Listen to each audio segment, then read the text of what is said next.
बहुत ही प्यारे विद्यार्थियों, गुड मॉर्निंग, सत श्री अकाल। मनप्रीत मान मैम के बिहाफ के उपर अज असी शुरू करन जा रहे हैं 10+2। एक्चुअल दे की है कि जिहड़ा अपना चैनल है हाले ना 2 दिन ट्रायल बेसिस से चल रहा है। तो जिहड़े 2 दिन अपने इस चैनल के ट्रायल बेसिस से चल रहे हैं उन्ने दिन आपां बहुत छोटिया छोटिया वीडियोज़ होणगियां जिहड़ी आपां शूट करांगे तो बड़े छोटे छोटे कंसैप्ट आपां डिस्कस करांगे तो अपनी फिजिक्स प्रति समझ नूं डिवेलप करन दी कोशिश करांगे। 2 दिन तो बाद फिर 35 तो 40 मिनट के प्रॉपर लैक्चर इस चैनल पर अपलोड होने स्टार्ट हो जाएंगे। तो विद्यार्थियों बड़ी शांति नाल 1 बार 2 बार 3 बार जिन्ने बार मर्जी वीडियो देखनी है, उस वीडियो के रिगार्डिंग कोई भी डाउट होवे तो मैनूं WhatsApp करके तुसीं अपना डाउट क्लीयर कर सकते हो ग्रुप के अंदर। तो हुण ज़्यादा टाइम ना वेस्ट करते हुए आपां कंटिन्यू करते हैं। यूनिट 1 सब तो पहली गल बेटा जिहड़ा साडा 10+2 का यूनिट 1 है, सब तो पहला सानूं ये समझना चाहिए कि यूनिट 1 का नाम की है तो जो भी उसका नाम है उसका मीनिंग की है। तो बच्चों जो साडा यूनिट 1 है तो यूनिट 1 का नाम है इलैक्ट्रोस्टैटिक। हुण सब तो पहला असीं यही समझांगे कि इलैक्ट्रोस्टैटिक वर्ड का मतलब की हुंदा है, एक की हुंदा जी इलैक्ट्रोस्टैटिक। तो बच्चे इलैक्ट्रोस्टैटिक एक्चुअल च एक वर्ड नहीं है, इन्हां 2 वर्ड का मिक्सचर है। ये अंदर जिहड़ा पहला वर्ड है इलैक्ट्रो, इहदा अलग तो अपना एक मीनिंग है तो जिहड़ा वर्ड है स्टैटिक उसका अपना अलग तो एक मीनिंग है। इलैक्ट्रो वर्ड बेसिकली कित्थों चक्या है? इलैक्ट्रॉन तो चक्या गया है। हुण बहुत सारे बच्चे इत्थे सोचणगे कि सर इलैक्ट्रो वर्ड इलैक्ट्रॉन तो चक्या है तो की इत्थे दा मतलब इलैक्ट्रॉन है? तो आंसर है नो। इत्थे इसका मीनिंग इलैक्ट्रॉन नहीं, इत्थे इसका मीनिंग है चार्ज। हुण बहुत सारे बच्चे कन्फ्यूज़ हो जाणगे कि सर इलैक्ट्रो वर्ड इलैक्ट्रॉन तो चक्या है तेरा मतलब चार्ज किवें हो गया जी? तो देखो बड़ी सिंपल जी गल है। पहली गल, जे कोई सानू पूछे कि चार्ज नूं डिस्कवर किसने किया है तो बच्चे एक साइंटिस्ट है ड्यू फा, अगे जाके असीं चैप्टर च नोट्स दे विच पढ़ांगे भी। तो जे कोई सानू पूछे चार्ज किन्ने टाइप के होंदे ने, असीं बोलते हैं जी 2 तरह के, पहले पॉजिटिव तो दूजे नैगेटिव। हुण मैनूं सोच के जवाब दिओ कि किसी बॉडी ते पॉजिटिव चार्ज कदों आउंदा है? तो आंसर की हुंदा है? सर जदों इलैक्ट्रॉन की डेफिशिएंसी इलैक्ट्रॉन की कमी है। बिल्कुल सही। अच्छा किसी बॉडी ते नैगेटिव चार्ज कदों आउंदा है? जदों इलैक्ट्रॉन एक्सैस दे विच हुंदे ने, बहुतात दे विच हुंदे ने। तो मतलब एक गल तो देखो साफ है, चाहे चार्ज पॉजिटिव एक्सप्लेन करना है चाहे नैगेटिव एक्सप्लेन करना है, दोनों के बिहाइंड रीजन तो एक ही है ना, electron. So same electro word electron तो चक्या गया है, शॉर्ट फॉर्म है, बट इत्थे दा मतलब इलैक्ट्रॉन नहीं, इत्थे दा मतलब की है चार्ज। दूसरी गल, जिहड़ा बेटा स्टैटिक वर्ड है इसका मीनिंग हुंदा एट रेस्ट। जे तुहानूं याद होवे ना जो आप 10+1 पढ़ रहे सी तो 10+1 दे विच असीं 2 चीज़ां पढ़ियां सी, एक हुंदियां ने स्टैटिक बॉडीज़, एक हुंदियां ने डायनामिक बॉडीज़। स्टैटिक बॉडीज़ असीं उन्हां नूं कहंदे सी जिहड़ियां रेस्ट उपर हुंदियां ने, ते डायनामिक वो हुंदियां सी जिहड़ियां मूव कर जांदियां ने। तो जे असीं इलैक्ट्रोस्टैटिक वर्ड का मतलब समझीए तो इसका मोटा मोटा मतलब ये निकल के आउंदा है चार्ज एट रेस्ट। तो हुण कोई मैनूं पुछे सर की इलैक्ट्रोस्टैटिक का मतलब चार्ज एट रेस्ट हुंदा है? तो जे तो आपां गल करिए कि लेमैन के अकॉर्डिंगली, एक आम परसन के अकॉर्डिंगली तो कहा जा सकता है, पर जे फिजिक्स के अकॉर्डिंगली देखिए तो इस 2 होर घुंडियां ने, हुण वो किहड़ियां ने? सब तो पहली गल एक चीज़ याद रखियो कि जिहड़ा इलैक्ट्रोस्टैटिक है एक्चुअल दे विच की है, ये फिजिक्स की एक ब्रांच है। तो जे कोई मैनूं पुछे कि इलैक्ट्रोस्टैटिक की है तो मेरा पहला आंसर ये हुंदा है कि जी इलैक्ट्रोस्टैटिक फिजिक्स की एक ब्रांच है। दूजी गल, इस ब्रांच का मेन काम की है? इस ब्रांच ने कुछ स्टडी करना है। हुण इन्हें की स्टडी करना है? तो हुण असीं अपनी मेन गल ते आउणे आ, इलैक्ट्रोस्टैटिक फिजिक्स की वो ब्रांच है जिहड़ी स्टडी करती है किसनूं? चार्ज नूं। बट एक छोटी जी कंडीशन है कि जदों इस ब्रांच ने चार्ज नूं स्टडी करना है उस वक्त चार्ज कित्थे होना चाहिए? रेस्ट उपर होना चाहिए।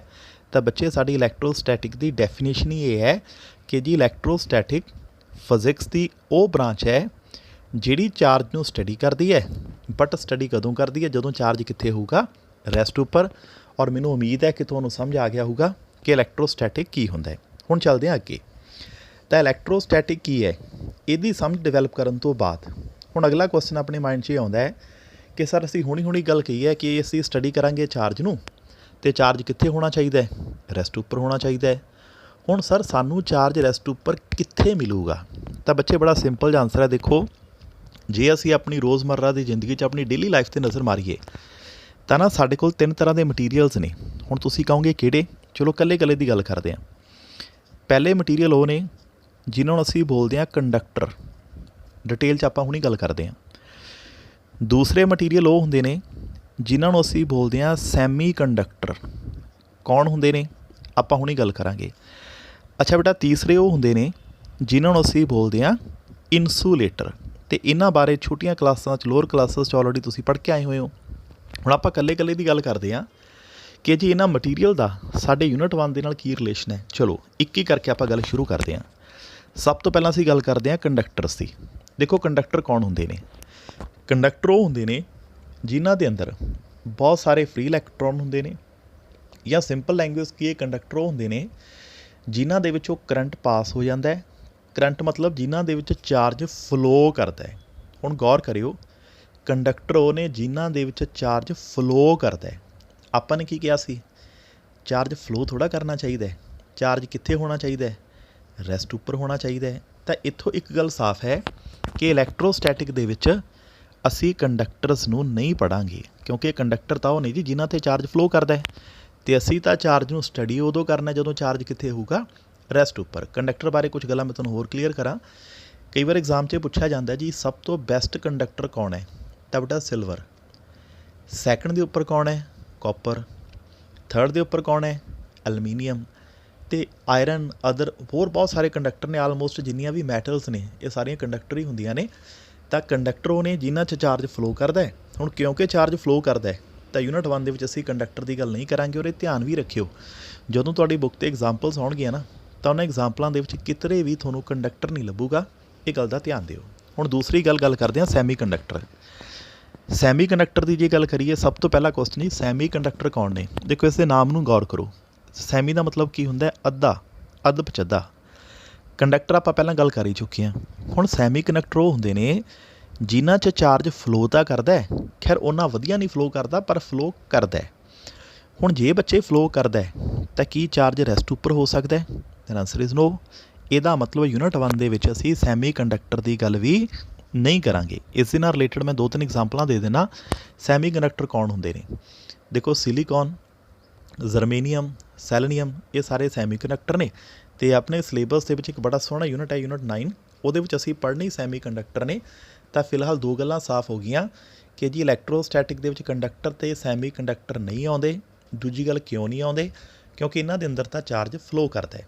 ਹੁਣ ਅਸੀਂ ਗੱਲ ਕਰਦੇ ਹਾਂ ਤੀਸਰੇ, ਜਿਹਨੂੰ ਅਸੀਂ ਕਾਫੀ ਡਿਟੇਲ 'ਚ ਯੂਨਿਟ 1 ਦੇ ਵਿੱਚ ਪੜ੍ਹਨ ਵਾਲੇ ਹਾਂ। ਇਨਸੂਲੇਟਰ ਕੌਣ ਹੁੰਦੇ ਨੇ? ਦੇਖੋ ਬੱਚੇ, ਇਨਸੂਲੇਟਰ ਉਹ ਹੁੰਦੇ ਨੇ, ਅਸੀਂ ਉਹਨਾਂ ਬੋਡੀਜ਼ ਨੂੰ ਇਨਸੂਲੇਟਰ ਕਹਿੰਦੇ ਹਾਂ ਜਿਨ੍ਹਾਂ ਦੇ ਵਿੱਚੋਂ ਕਰੰਟ ਮਤਲਬ ਚਾਰਜ ਪਾਸ ਨਹੀਂ ਹੁੰਦਾ, ਜਾਂ ਇਹ ਕਹਿ ਲਓ ਚਾਰਜ ਫਲੋ ਨਹੀਂ ਕਰਦਾ। ਹੁਣ ਕੁਝ ਐਗਜ਼ਾਮਪਲਾਂ ਦੇਣਾ। ਦੇਖੋ ਸਭ ਤੋਂ ਪਹਿਲੀ ਗੱਲ ਏਅਰ ਦੇ ਥਰੂ, ਏਅਰ ਇੱਕ ਇਨਸੂਲੇਟਰ ਹੈ ਔਰ ਇਹਦੇ ਥਰੂ ਕਰੰਟ ਪਾਸ ਨਹੀਂ ਹੁੰਦਾ, ਚਾਰਜ ਫਲੋ ਨਹੀਂ ਕਰਦਾ। ਬੜੀ ਸੌਖੀ ਜਿਹੀ ਐਗਜ਼ਾਮਪਲ ਹੈ। ਜਿਹੜੇ ਕਮਰੇ ਦੇ ਵਿੱਚ ਤੁਸੀਂ ਬੈਠੇ ਹੋ, ਇੱਥੇ ਦੇਖੋ ਤੁਹਾਡੇ ਨੇੜੇ ਤੇੜੇ ਕੋਈ ਪਲੱਗ ਹੈ। ਹੁਣ ਪਲੱਗ ਤੱਕ ਕਰੰਟ ਪਹੁੰਚ ਰਿਹਾ ਬਟ ਉਹ ਕਰੰਟ ਤੁਹਾਨੂੰ ਨਹੀਂ ਲੱਗ ਰਿਹਾ। ਪਤਾ ਕਿਉਂ? ਕਿਉਂਕਿ ਉਸ ਪਲੱਗ 'ਤੇ ਤੁਹਾਡੇ ਵਿਚਕਾਰ ਕੀ ਹੈ? ਏਅਰ। ਅਤੇ ਏਅਰ ਕੀ ਹੈ? ਇਨਸੂਲੇਟਰ ਹੈ। ਇਨਸੂਲੇਟਰਾਂ ਵਿੱਚੋਂ ਬਹੁਤ ਸਾਰੀਆਂ ਐਗਜ਼ਾਮਪਲਸ ਨੇ। PVC ਹੋ ਗਈ, ਇਸ ਨੂੰ ਪੋਲੀਵਿਨਾਈਲ ਕਲੋਰਾਈਡ ਬੋਲ ਦਿੰਦੇ ਨੇ। ਬੈਕੇਲਾਈਟ ਹੋ ਗਿਆ, ਜਿੱਥੋਂ ਸਵਿਚਸ ਵਗੈਰਾ ਵੀ ਬਣਦੀਆਂ ਨੇ। ਸੋ ਮੈਨੀ ਐਗਜ਼ਾਮਪਲ। ਬਟ ਇੱਕ ਬਹੁਤ ਵੱਡੀ ਕਨਫਿਊਜ਼ਨ ਮੈਂ ਥੋੜ੍ਹੀ ਇੱਥੇ ਕਲੀਅਰ ਕਰਾਂ। ਇੱਕ ਵਾਰ ਮੈਂ ਇੱਕ ਬੱਚੇ ਨੂੰ ਪੁੱਛਿਆ ਕਿ ਬੇਟਾ ਪਾਣੀ ਕੀ ਹੈ? ਤਾਂ ਬੱਚਾ ਭੱਜ ਕੇ ਕਹਿੰਦਾ ਜੀ ਕੰਡਕਟਰ।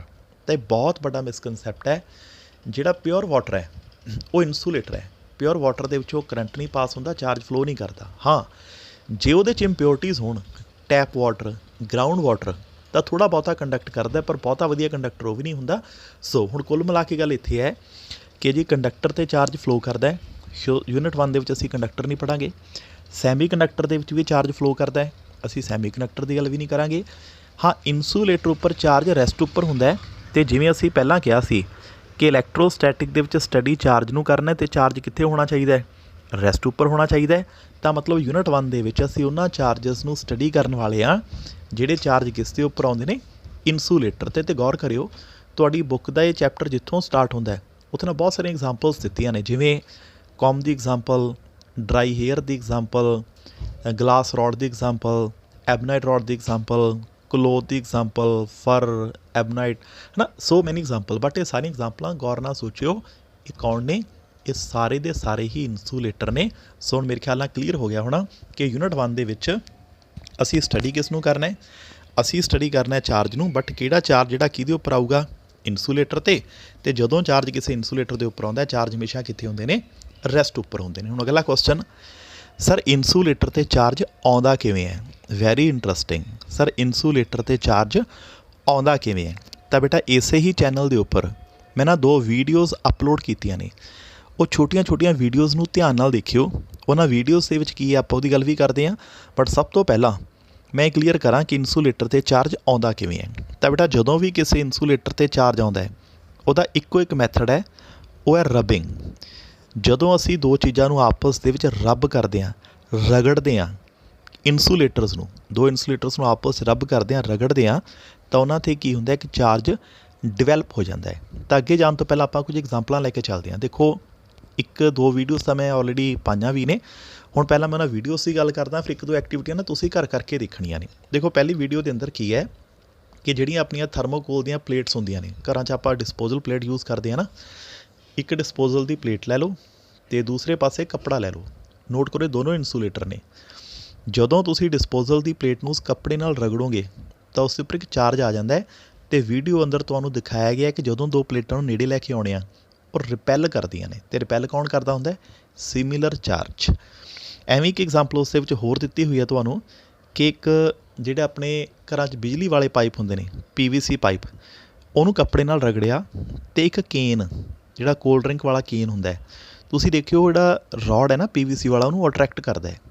ਹੁਣ attraction opposite charge attract each other. ਤਾਂ ਇਹ ਸੈਕੰਡ ਕਨਸੈਪਟ ਹੈ ਉੱਥੇ। ਇਸ ਤਰ੍ਹਾਂ ਦੇ ਨਾ 4-5 ਛੋਟੀਆਂ ਐਕਟੀਵਿਟੀਜ਼ ਨੇ ਉਸ 'ਚ ਦਿੱਤੀਆਂ ਹੋਈਆਂ ਨੇ। ਅਤੇ ਇੱਕ ਹੋਰ ਵੀਡੀਓ ਉਸ ਦੇ ਵਿੱਚ ਕਾਫੀ ਸਾਰੀਆਂ ਐਕਟੀਵਿਟੀਜ਼ ਨੇ। ਬਟ ਇਹਨਾਂ ਸਾਰੀਆਂ ਐਕਟੀਵਿਟੀਜ਼ ਤੋਂ ਤੁਸੀਂ ਇੱਕ ਚੀਜ਼ ਸਿੱਖੋਗੇ ਕਿ ਇਨਸੂਲੇਟਰ 'ਤੇ ਚਾਰਜ ਕਦੋਂ ਆਉਂਦਾ ਹੈ। ਤਾਂ ਬੜਾ ਸਿੰਪਲ ਜਿਹਾ ਆਨਸਰ ਹੈ, ਸਾਰੇ ਇਨਸੂਲੇਟਰਸ ਨੂੰ ਰੱਬ ਕਰੋ ਤਾਂ ਉਹਨਾਂ ਦੇ ਉੱਪਰ ਕੀ ਆ ਜਾਂਦਾ ਹੈ? ਚਾਰਜ। ਹੁਣ ਮੈਂ ਤੁਹਾਨੂੰ 2 ਐਕਟੀਵਿਟੀਆਂ ਦੱਸ ਰਿਹਾ ਜਿਹੜੀਆਂ ਤੁਸੀਂ ਅੱਜ ਘਰ ਕਰਕੇ ਦੇਖਣੀਆਂ ਨੇ। ਸਭ ਤੋਂ ਪਹਿਲਾਂ ਬੜੀ ਸਿੰਪਲ ਜੀ ਐਕਟੀਵਿਟੀ ਹੈ ਕਿ ਅੱਜ ਜਦੋਂ ਤੁਸੀਂ ਨਹਾਓਗੇ, ਨਹਾਉਣ ਤੋਂ ਬਾਅਦ ਆਪਣੇ ਵਾਲਾਂ 'ਤੇ ਤੇਲ ਨਹੀਂ ਲਾਉਣਾ। ਵਾਲਾਂ ਨੂੰ ਬਿਲਕੁਲ ਖੁਸ਼ਕ ਰੱਖਿਓ, ਡਰਾਈ ਰੱਖਿਓ। ਕਿਉਂ? ਇਹਦੀ ਗੱਲ ਆਪਾਂ ਹੁਣੀ 5 ਮਿੰਟ ਬਾਅਦ ਕਰਾਂਗੇ। ਆਪਣੇ ਵਾਲਾਂ ਨੂੰ ਬਿਲਕੁਲ ਡਰਾਈ ਰੱਖਿਓ ਅਤੇ ਕੰਘੇ ਦੇ ਨਾਲ ਆਪਣੇ ਵਾਲਾਂ ਨੂੰ ਲਾਈਨ ਅਪ ਕਰਿਓ, ਵਾਹਿਓ। ਜਦੋਂ ਵੀ ਤੁਸੀਂ ਕੰਘੇ ਨੂੰ ਵਾਲਾਂ ਨਾਲ ਰਗੜਦੇ ਹੋ ਤਾਂ ਨਾ ਕੰਘੇ ਅਤੇ ਵਾਲਾਂ 'ਤੇ ਦੋਨਾਂ 'ਤੇ ਆਉਂਦਾ ਚਾਰਜ। ਹੁਣ ਤੁਹਾਡੇ ਲਈ ਇੱਕ ਛੋਟਾ ਜਿਹਾ ਕੁਐਸਚਨ ਮੈਂ ਇੱਥੇ ਛੱਡ ਰਿਹਾ ਕਿ ਕੰਘੇ 'ਤੇ ਕਿਹੜਾ ਚਾਰਜ ਆਉਂਦਾ ਹੈ ਅਤੇ ਵਾਲਾਂ 'ਤੇ ਕਿਹੜਾ ਚਾਰਜ ਆਉਂਦਾ ਹੈ। ਇਹਦਾ ਆਨਸਰ ਤੁਸੀਂ ਮੈਨੂੰ ਕਮੈਂਟ ਬਾਕਸ ਦੇ ਵਿੱਚ ਵੀ ਦੇ ਸਕਦੇ ਹੋ ਜਾਂ ਵਟਸਐਪ ਗਰੁੱਪ ਦੇ ਵਿੱਚ ਵੀ ਦੇ ਸਕਦੇ ਹੋ। ਇਹ ਤੁਹਾਡਾ ਹੋਮਵਰਕ ਹੈ। ਗੂਗਲ ਸਰਚ ਕਰੋ, ਕਿਤਾਬਾਂ ਲੱਭੋ, ਮੈਨੂੰ ਨਹੀਂ ਪਤਾ ਕਿੱਥੋਂ ਲੱਭਣਾ ਹੈ, ਇਹ ਤੁਹਾਡੀ ਹੈਡੇਕ ਹੈ।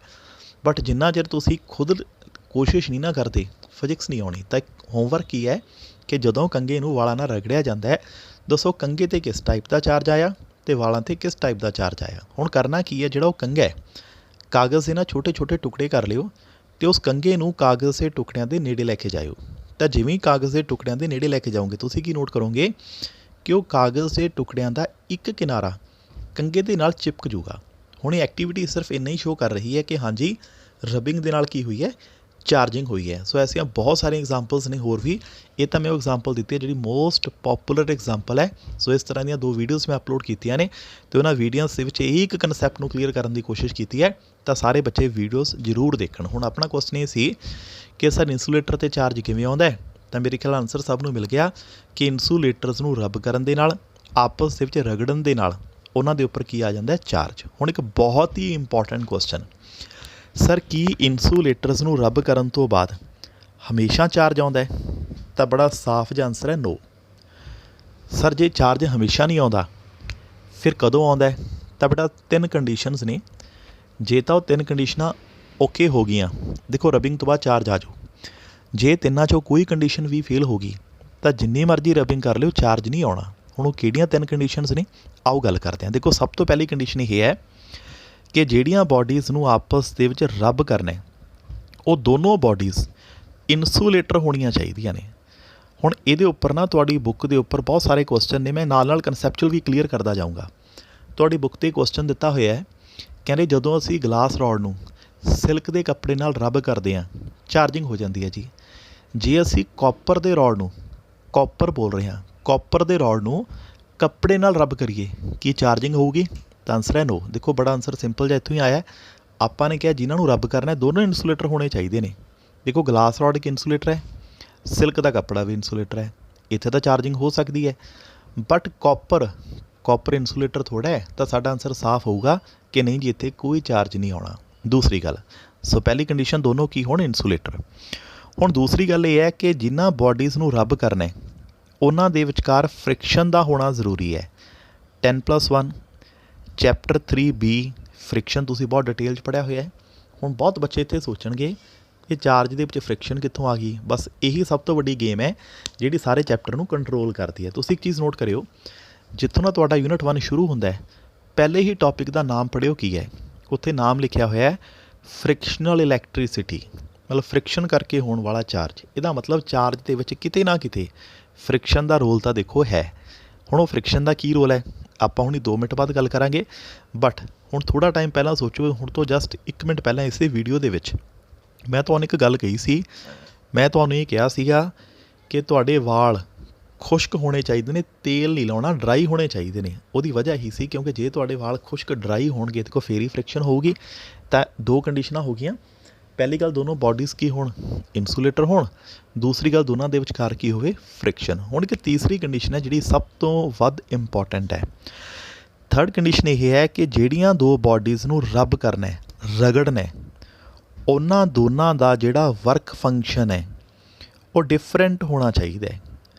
ਹੁਣ ਬਹੁਤ ਸਾਰੇ ਬੱਚੇ ਸੋਚਣਗੇ ਇਹ ਵਰਕ ਫੰਕਸ਼ਨ ਕੀ ਹੁੰਦਾ ਜੀ? ਸਾਨੂੰ ਦੱਸਿਆ ਤਾਂ ਹੈ ਨਹੀਂ। ਕੋਈ ਗੱਲ ਨਹੀਂ, ਹੁਣੀ ਦੱਸਣ ਲੱਗਿਆ, 1 ਮਿੰਟ ਵੇਟ ਕਰੋ। ਸਭ ਤੋਂ ਪਹਿਲਾਂ ਕੰਡੀਸ਼ਨਸ 'ਤੇ ਗੌਰ ਕਰੀਏ। ਤਾਂ ਹੁਣ 3 ਕੰਡੀਸ਼ਨਸ ਹੋ ਗਈਆਂ।